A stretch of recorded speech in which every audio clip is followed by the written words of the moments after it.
Vikram movie just 40 days లో complete అయిపోయింది. Cinema అంతా కూడా కంప్లీట్ అయ్యి రిలీజ్ చేయడానికి సిద్ధంగా ఉన్నప్పుడు మన లోకేష్ గారికి ఏదో తెలియనటువంటి చిన్న లోటు, ఏదో ఒకటి పెట్టాలి సార్, ఏదో ఒకటి కనెక్ట్ చేయాలి సార్ అంటే మన కమల్ హాసన్ గారు ఏమన్నారంటే దీనికి ఖైదీకి కనెక్షన్ ఉందన్నావు కదా, లాస్ట్ లో మన కార్తీ ఎంట్రీకి పెడితే ఎలా ఉంటుంది అని చెప్పి ఆయన ఆలోచించారు.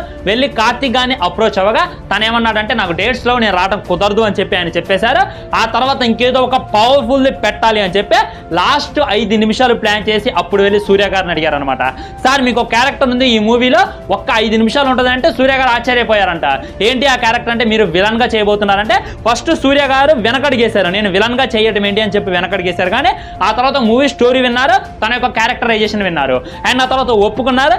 జస్ట్ 5 days అంటే 5 days లో ఆ 5 నిమిషాల షూటింగ్ కంప్లీట్ చేసి మన రోలెక్స్ కి ఇవ్వాల్సినటువంటి ఎలివేషన్లన్నీ కూడా ఇచ్చి పడేశారు. మొత్తం మీద ఉన్న ఫహదుల్ ఫాసీన్ అయినా కమల్ హాసన్ అయినా సేతుపతినైనా డామినేట్ చేసే విధంగా ఒక్క 5 నిమిషాల్లో మన సూర్యపై నటించబడేశాడు.